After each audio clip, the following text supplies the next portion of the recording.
Olá, seja muito bem-vindo. Eu sou Tabata Pote e este é o Análise Direta, o programa de entrevistas do canal Hit Notícias.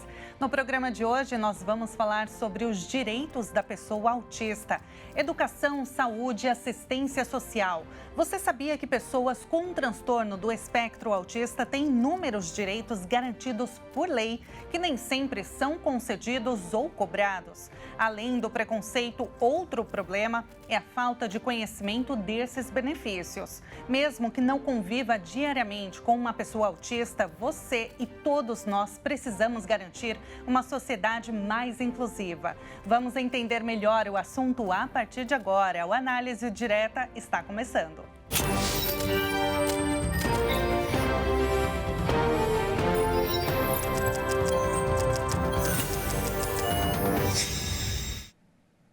Seja muito bem-vindo ao Análise Direta, transmitido para todo o Brasil pelo canal Hit Notícias e mais 191 países pelo canal 1 Europa. No programa de hoje, nós recebemos a advogada a doutora Andressa Oliveira para tratar e apresentar os direitos da pessoa com autismo. Doutora, seja muito bem-vinda ao Análise Direta. Imagina, Tabata, eu agradeço o convite e é muito importante a gente poder falar desse assunto tão interessante, tão em alta, para que a população em geral tenha conhecimento mesmo de todos os direitos das pessoas com transtorno do espectro autista. E olha, o final do ano de 2012 foi um marco decisivo em relação aos direitos do autista. A Lei Berenice Piana 12.764 determinou que a pessoa com transtorno do espectro autista, ou também chamada de TEA, é considerada pessoa com deficiência para todos os efeitos legais. Considerando uma estimativa mais atual, são 6 milhões de pessoas com TEA no Brasil. Nos Estados Unidos, segundo dados da CDC, 1 em cada 36 pessoas tem espectro do autismo. Por isso, conhecer e exigir os seus direitos é fundamental para termos uma sociedade cada vez mais igualitária e justa. Doutora, como que surgiu essa lei aqui no Brasil?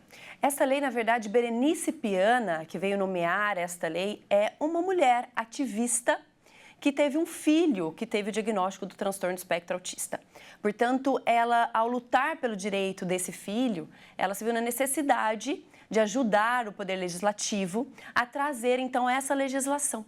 Então, Berenice Piana é uma ativista e mãe de uma criança com transtorno do espectro autista. Ela surgiu justamente, a gente fala que é uma lei mestra, a lei que veio realmente para regulamentar e trazer a definição de pessoa com deficiência. Porque até então, transtorno do espectro autista não era reconhecido pela legislação como uma deficiência. Isso afeta diretamente a proteção desses direitos, porque nós temos a Lei Brasileira de Inclusão, que protege as pessoas com deficiência e, no caso, não enquadrando o transtorno do espectro autista como uma pessoa com deficiência, ficaria mais difícil mesmo enquadrar nos direitos gerais da PCD. Hoje nós temos essa dificuldade, por exemplo, também só em comparação da importância da legislação com as pessoas com TDAH, por exemplo, que não tem na legislação a definição como pessoa com deficiência, portanto, essas pessoas têm até hoje mais dificuldade de alcançar esses direitos. Já a pessoa com transtorno do espectro autista, por conta dessa legislação, já tem um pouco mais de facilidade, mas ainda assim enfrenta desafios. Nossa, foi um marco mesmo, eu imagino a alegria de familiares, de pessoas que convivem com o espectro, né, de ter essa lei.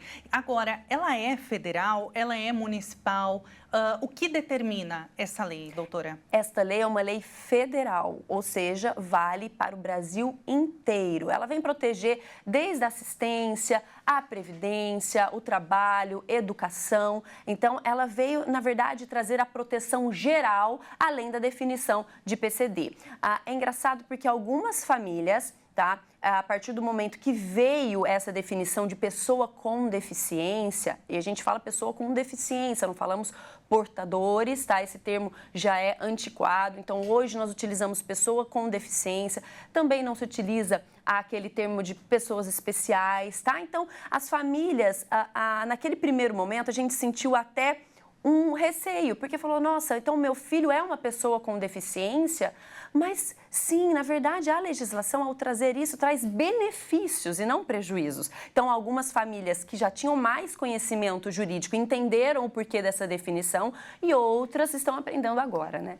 Porque muitos ficaram receosos com um termo pejorativo, era isso que eles tinham receio? Tinham receio, porque na verdade a gente fala pessoa com deficiência não é um termo pejorativo, é o termo correto de se utilizar. Às vezes, quando a família fala pessoa deficiente ou pessoa especial, isso sim gera uma situação pejorativa. E na verdade a legislação ela traz esse conceito para trazer benefícios e jamais algo para prejudicar essas famílias. Então, por isso que é importante até a gente trazer esse tipo de informação para as famílias entenderem que é uma forma correta e respeitosa de se tratar as pessoas com transtorno de espectro autista.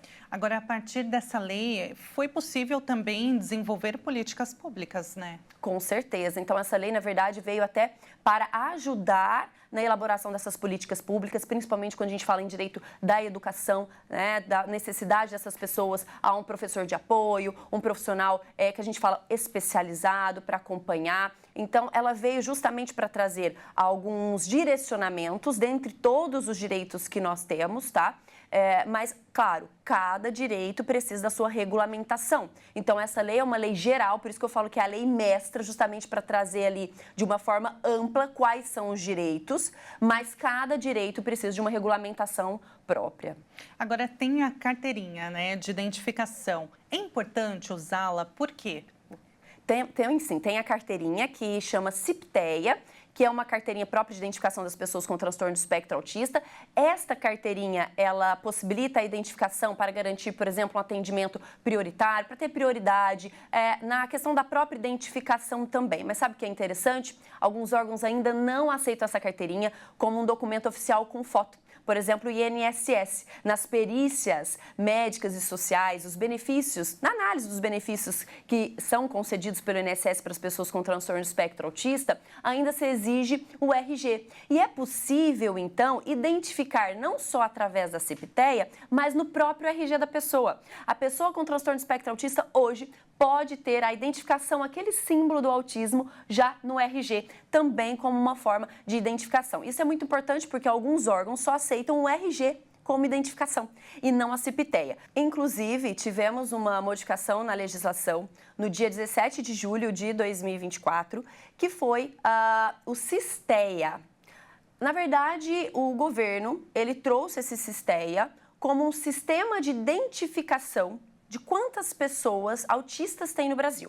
Então, você bem pontuou no início que existem mais de 6 milhões de pessoas com transtorno de espectro autista no Brasil, né? E pelo CDC, que é um órgão oficial dos Estados Unidos, 1 a cada 36 pessoas.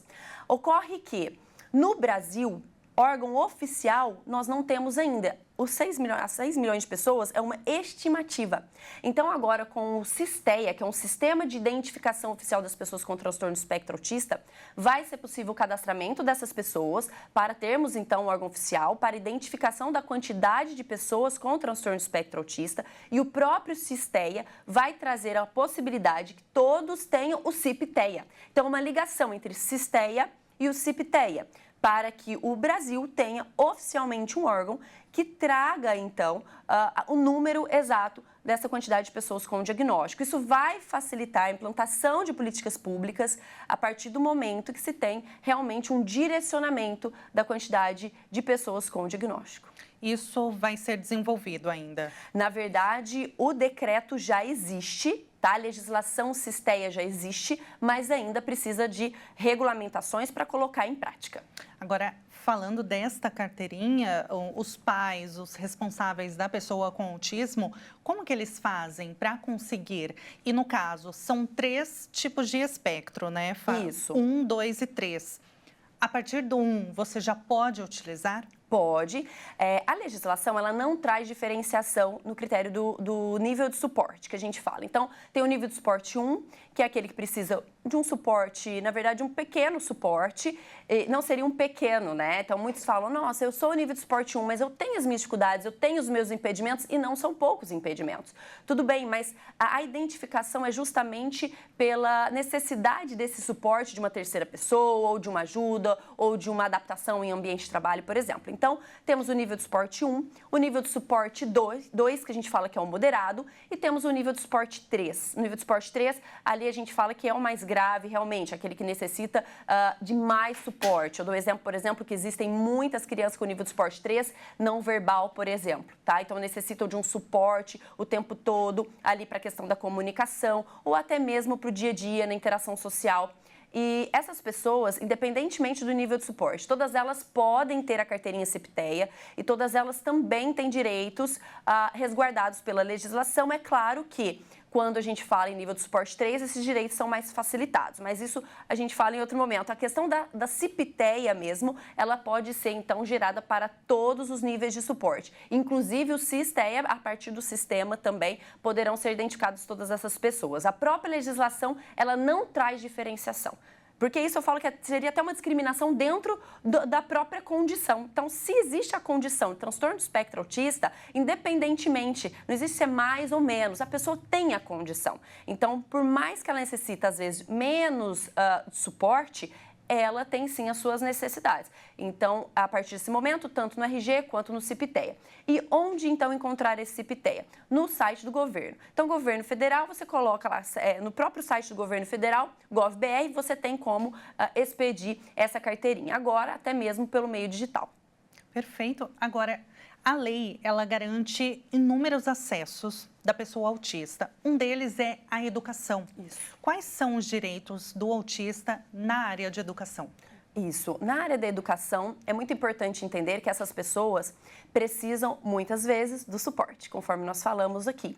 Então, para um bom desenvolvimento do aprendizado, tanto na parte pedagógica quanto na parte social, é preciso, muitas das vezes, de um profissional de apoio, tá? A legislação, ela traz pra gente como acompanhamento especializado. Então, o que seria esse acompanhamento especializado? Nós temos o professor de apoio, que alguns chamam de monitor, cuidador, ou então, enfim, um professor mesmo que vai auxiliar o professor regente na aprendizagem daquela criança que precisa daquele suporte pedagógico, para aprender as questões da educação geral que são passadas pelo professor regente. E também, às vezes, um auxílio para ir no banheiro, questão de interação social na hora do intervalo. Essa pessoa, ela já é garantida por lei, que é o professor de apoio, que está dentro do acompanhamento especializado. E dentro desse acompanhamento especializado, temos também a figura do PEI, que é o Plano Educacional Individualizado. Ora, se essa criança ou se essa pessoa tem ali as suas limitações, precisa de um suporte, ela vai precisar de um suporte pedagógico e muitas das vezes ela não vai conseguir aprender com aquele livro que é fornecido ali na escola. Ela precisa das adaptações necessárias naquele material. Então, dentro do PEI, tem tanto um plano educacional individualizado, tanto para instituir ali, para ter ali um professor de apoio, como para preparar a parte do material daquela criança para que ela tenha a possibilidade de aprender de uma forma, óbvio, que ela consiga, né, desenvolver ali aquelas atividades dadas em sala de aula, que pode não ser as atividades comuns dadas pelo professor regente. Doutora, daqui a pouquinho a gente vai continuar o assunto, a análise direta vai fazer um rápido intervalo e na volta a gente continua. Não saia daí.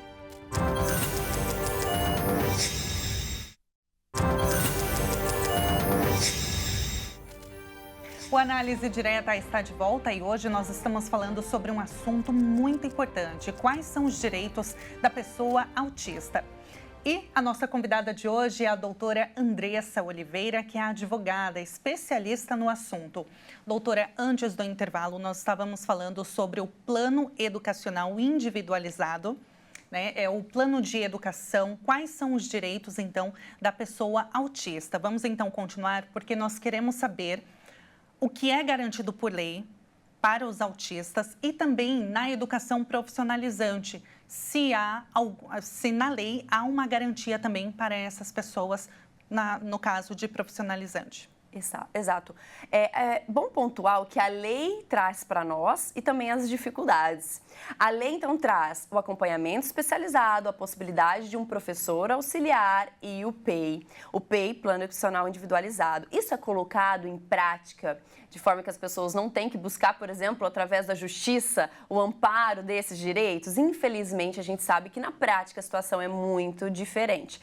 Então, por mais que exista na legislação o amparo, né, por esse direito à educação, a gente sabe que na prática, muitas das vezes, um professor de apoio é negado pelo Estado, pelo município, ou até mesmo, pelas escolas particulares, porque esse é um direito dessas famílias, tanto pelo órgão público, no caso as escolas públicas, como também pelas escolas particulares, sem custo a mais algum para os pais. Tá? Que isso fique bem claro. E, normalmente, quando ocorre essa negativa, essas famílias precisam buscar, através do Poder Judiciário, a concessão e a formalização mesmo desse professor de apoio. Além do professor de apoio, na parte da educação, é muito importante a gente deixar bem direcionado aqui que, independentemente do grau de ensino, ou seja, desde a infância até a universidade, envolve também o ensino profissionalizante. Todas essas pessoas que precisarem desse auxílio e dessas adaptações, isso é plenamente garantido pela legislação. Uma coisa é garantir pela legislação, outra coisa é a gente ver isso realmente sendo praticado. Um desafio muito grande que essa família tem é justamente quando é fornecido esse professor de apoio. Às vezes aquele professor de apoio, ele cuida de 2, 3, 4, 5 crianças ao mesmo tempo. E aí vem a discussão, porque a legislação ainda não traz para nós se existe um limite, uma quantidade de crianças que aquele professor de apoio precisa auxiliar. Isso que a nossa legislação, na verdade, precisa modificar, precisa melhorar para direcionar melhor esse direito. Porque a partir do momento em que um professor de apoio tem que auxiliar 3 crianças, por exemplo, se uma for um nível de suporte 3, por exemplo, que precisar bastante de suporte, isso já vai dificultar até o trabalho do próprio professor de apoio. E hoje a gente vê muitas escolas até ajudando as famílias, enviando relatórios, explicando a situação para que seja possível buscar esse direito individualizado na justiça. Tá? Então, isso a gente vê que temos muito que melhorar ainda no que se refere à questão da educação. Outro ponto legal de se trazer dentro da educação, que envolve um pouquinho de saúde, mas é o atendente terapêutico. Veja bem, algumas crianças precisam do professor auxiliar para as questões pedagógicas e sociais. Outras já têm o que a gente chama de descompensações. No caso aí, a gente fala de situações voltadas à saúde, auxílio terapêutico que vai além do ambiente clínico ou até mesmo domiciliar. Aquela criança, para desenvolver o seu direito à saúde, que é um direito, ou melhor, à educação, que é um direito constitucional, às vezes ela vai precisar de um suporte terapêutico dentro do ambiente educacional. Para quê? Ora, às vezes a criança está ali estudando, por exemplo, ela vai ter alguma crise, questão emocional. E aí, aquele professor de apoio não é alguém ligado à área da saúde, então possivelmente ele não vai saber conduzir aquela situação para acalmar aquela criança e, obviamente, para a aula, para aquela situação de convívio mesmo com as outras crianças, ficar na normalidade. Então, é direito também desse atendente terapêutico, mas ele é voltado à área da saúde. E as escolas precisam autorizar o ingresso desse profissional. Nós não estamos falando para a escola fornecer esse profissional, porque esse profissional é da área da saúde. O que a gente tem sentido dificuldade das famílias que nos procuram para buscar justamente esse amparo é, ora, o plano ou o estado e município me forneceu um atendente terapêutico, o famoso AT. Só que a escola não está permitindo que o AT ingresse lá no ambiente educacional dessa criança. O que eu faço? Então, esse também é um direito, que é o do ingresso dessa AT também no ambiente escolar, tá? Só para fazer um link aí no que a gente fala do direito à educação e também do direito à saúde, porque mesmo sendo atendente terapêutico, tem uma ligação com a educação por estar no ambiente educacional. Agora, são muitos detalhes, né? Muito. E as pessoas realmente precisam buscar o direito. Como você disse, doutora, nem sempre esse direito ele é garantido, né? E aí a importância das pessoas conhecerem mais e buscarem um profissional, né, especializado nisso, para que eles tenham ali o suporte para o seu filho, o seu familiar.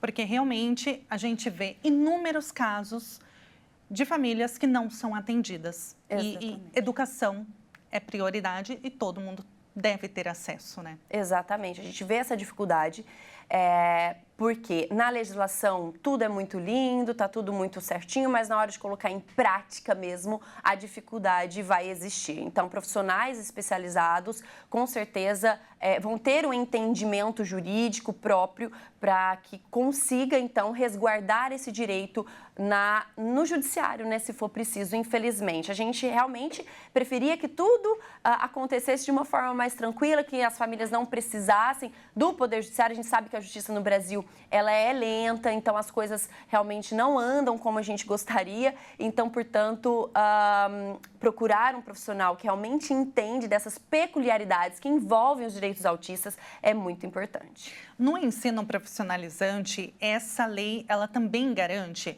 um professor auxiliar para a pessoa com autismo? É a mesma coisa ou tem alguma diferenciação? É a mesma coisa. Então, até muitas mães falam assim, meu filho está na creche, eu consigo exigir? Porque, na realidade, ali na creche, tem menos ali de 4 aninhos, não seria obrigatoriamente essa questão da educação propriamente dita, mas é em qualquer fase da educação. Então, em qualquer ambiente, não só na educação, mas também no trabalho, por exemplo. Se precisar das adaptações, se for uma vaga PCD, que também pode se enquadrar essas pessoas com transtorno do espectro autista. No caso, vamos falar então de trabalho, né? Quais garantias o autista ele tem por lei? Sim, só lembrando que não é obrigatório ocupar uma vaga PCD, tá? Então, por mais que tenha a condição, ao se candidatar a uma vaga, a pessoa com transtorno do espectro autista que tem a capacidade de trabalho, lembrando que ela é uma pessoa com deficiência, mas ela não é uma pessoa incapacitada. Pode ser, depender do nível de suporte, que essa deficiência cause uma incapacidade, mas não é regra. Então, a pessoa tem o transtorno do espectro autista, ela pode sim trabalhar, se tiver condições para isso. Então, ela pode exercer, inclusive, uma vaga comum, sem necessidade de ocupar as vagas de cotas PCDs, por exemplo, tá? É claro que ela vai ser avaliada de acordo com aquelas funções que estão sendo oferecidas ali pelaquela empresa, tá? Dentro de uma empresa que a gente fala seletista, é possível exigir as adaptações do ambiente de trabalho. Então, suponhamos, foi contratada para exercer algum trabalho que é interno, por exemplo, e é possível exercer um home office, principalmente agora, pós-pandemia, né, todos esses anos, a gente vê essas mudanças que ocorreram, a gente pode perceber que um trabalho home office, por exemplo, se tornou algo mais comum. Se for possível de exercer esse tipo de função, é sim plenamente possível exigir ali uma adaptação naquele ambiente de trabalho. PCD, uma vaga PCD aí já facilita, porque ela já é direcionada, ela já vem com todas essas adaptações para que essa pessoa tenha possibilidade de exercer aquela função. Então, se conseguir uma vaga PCD, fica um pouco, vamos dizer assim, melhor para garantir essas situações de adaptações. E a gente tem a possibilidade de redução de carga horária. Mas aí você vai me falar, mas redução de carga horária também para seletistas? Infelizmente, não. A redução da carga horária é somente para os servidores. Então, suponhamos, a pessoa com transtorno do espectro autista passa um concurso público, seja municipal, estadual ou federal, tá? Então, ingressou nesse concurso, vaga comum, conforme eu disse, não precisa ser uma vaga PCD. Ingressou nesses concursos, precisa, às vezes, ali realizar uma terapia, porque ela pode estar em plena condição física, mental, de interação social. Mas se vier alguma situação que pode causar alguma crise, alguma situação de desconforto, ela precisa realizar terapias, tratamentos. Então, essa pessoa ela pode pedir redução da carga horária. Não só ela, como a pessoa que tem um dependente nessa condição. Então, o pai ou uma mãe de uma criança autista que precisa realizar aqueles todos aqueles tratamentos que a gente sabe que são muitas horas, a carga horária é muito extensa, precisa de muito estímulo, então essa família pode também, o pai ou a mãe, pedir a redução dessa carga horária, mas somente para servidores federais, municipais e estaduais. A lei é federal, mas existe a lei é federal, ou seja, somente servidores federais.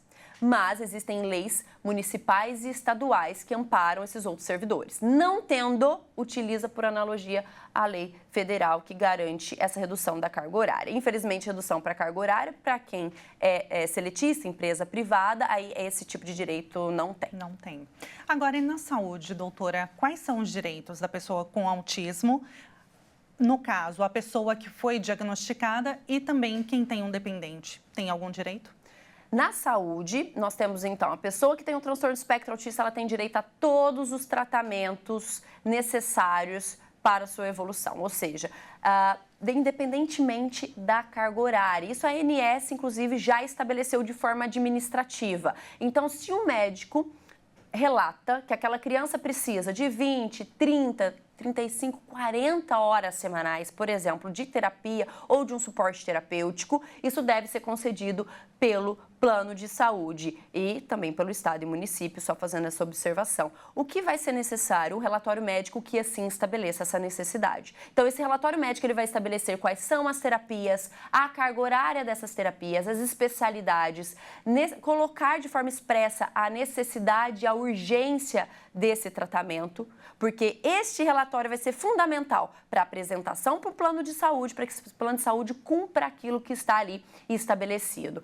Pode ser que o plano não cumpra em quais situações, por exemplo, naquelas situações que nós temos uma exigência de alguma ciência específica, alguns dizem métodos, mas ciências específicas, nós temos ABA, Denver, alguma especialidade mesmo. Por exemplo, terapia ocupacional. Quando a gente fala terapia ocupacional com integração sensorial em AIRES, nós não estamos falando de qualquer terapia ocupacional. Nós estamos falando de uma terapia ocupacional direcionada para o tratamento daquela pessoa com transtorno de espectro autista que necessita de tratamento especializado. Então, o plano não pode negar as terapias, não pode negar a quantidade de carga horária e, se assim fizer, obviamente, a família tem que procurar o Poder Judiciário. E também não pode negar de forma alguma fazer o plano para aquela pessoa. Então, aquela pessoa que às vezes não tem um plano, ela quer fazer o plano de saúde. O plano de saúde não pode negar a contratação, mesmo que já exista o diagnóstico. O que nós temos que observar é a questão de carência. Existe carência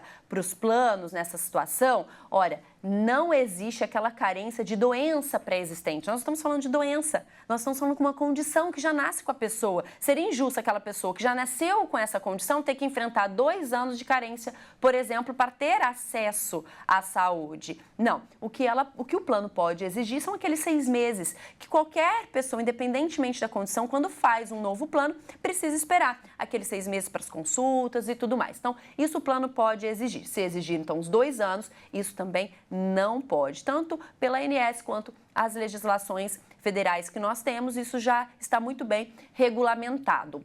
E outra situação é a garantia dos medicamentos e também o não cancelamento para quem está fazendo o tratamento. Perfeito. Viu como é muito importante a gente estar por dentro desse assunto para garantir, então, uma sociedade mais inclusiva?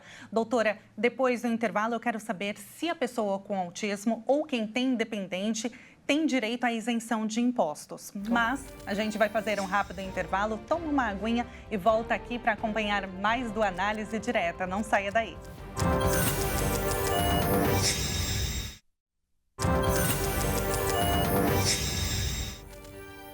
O Análise Direta está de volta e hoje nós estamos falando sobre um assunto muito importante. Quais são os direitos da pessoa com autismo? Ao meu lado, a doutora Andressa Oliveira, que é advogada, especialista no assunto. Doutora, antes do intervalo nós estávamos falando quais são os direitos do autista na área da saúde. Você destrinchou para a gente todos os direitos, falou com relação a medicamentos também. A pessoa com autismo, ela tem direito a medicamentos. Isso, exatamente. Alguns medicamentos que, na verdade, não tratam o autismo em si, mas os sintomas, né? Então, existem alguns medicamentos para tratar alguma questão de irritabilidade, de agitação, né? Aquilo que a criança realmente precisa para o seu bom desenvolvimento, tanto na saúde, educação, às vezes precisa de algum medicamento que precisa ser ministrado naquela criança.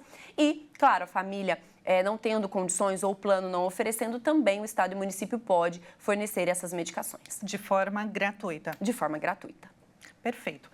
E aí eu te fiz uma pergunta, né? Antes do intervalo, se o autista ou a pessoa que tem dependente autista, se tem direito à isenção nos impostos. Tem isso garantido por lei ou não? Existe sim. A isenção que existe hoje, tá? Isso vai depender muito da forma como vai ser aplicado, ou seja, a regulamentação que vai ser aplicada de acordo com cada estado. Vou começar pelo IPVA, tá? Então, tem direito ao IPVA. IPVA é um imposto estadual. Então, por isso que cada pessoa precisa verificar como está a regulamentação. Dou alguns exemplos. No estado de São Paulo, é permitida a isenção do IPVA tanto para o veículo em nome do representante legal, quanto o veículo que já esteja no nome PCD, que a gente fala o veículo da pessoa com deficiência. Porque quando vai se adquirir um veículo 0 km, por exemplo, aí nós temos outros impostos, ICMS e também o IPI, é também possível a isenção desses impostos. Só que nesse caso, a pessoa vai adquirir aquele veículo naquela condição de PCD. Quando a gente fala em IPVA, muitas das vezes a família já tem o carro e aí teve o diagnóstico.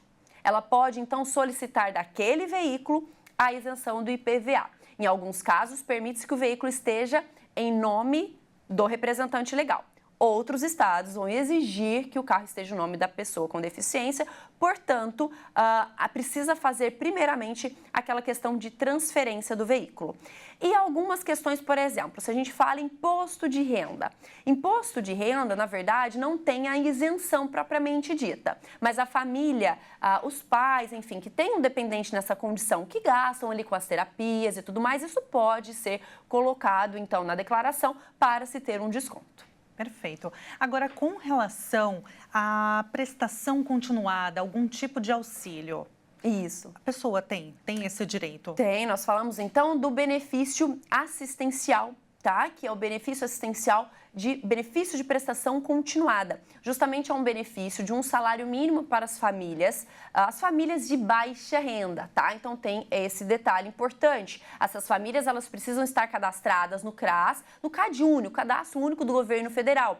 Então, precisa estar cadastrado, é um dos requisitos, é o cadastro, tá? Então, o cadastro, ele é obrigatório, juntamente, então, com a condição que vai ser comprovada através de perícia médica e perícia social realizada no INSS. É um benefício assistencial, mas ele é administrado e pago pelo INSS. Então, é possível essa pessoa fazer essa solicitação de forma administrativa e, óbvio, tendo essa negativa, ingressar no Poder Judiciário. Por quê? Porque esse benefício assistencial, ele tem um limite de renda que vai ser analisado por pessoa, a gente fala renda per capita. E essa renda per capita, ela não pode ultrapassar 1/4 do salário mínimo, ou seja, 1/4 do salário mínimo por pessoa lá naquele núcleo familiar. Isso no administrativo, porque ali no âmbito judicial é plenamente possível discutir até meio salário mínimo por pessoa. Então, já aumenta ali essa análise da renda per capita no critério de miserabilidade que a gente fala.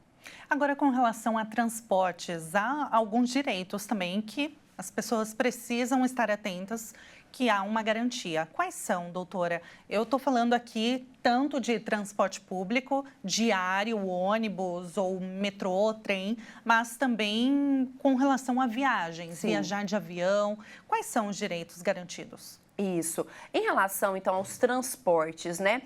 Os transportes interestaduais permitem a possibilidade, então, de transporte gratuito para essas pessoas que têm o transtorno do espectro autista, mas também tem uma renda mínima a ser analisada, que no caso é um pouquinho maior do que o benefício assistencial. Nesse caso, é um salário mínimo por pessoa. Então, tendo esta renda analisada, pode-se fazer, então, uma solicitação da carteirinha do transporte interestadual, ou seja, entre os estados. Agora, Tem também o que a gente fala de bilhete único, que vai depender de cada município. Alguns chamam de bilhete único, outros têm outra nomenclatura. Então, cada município também possibilita um desconto ou a gratuidade no transporte interno ali do município.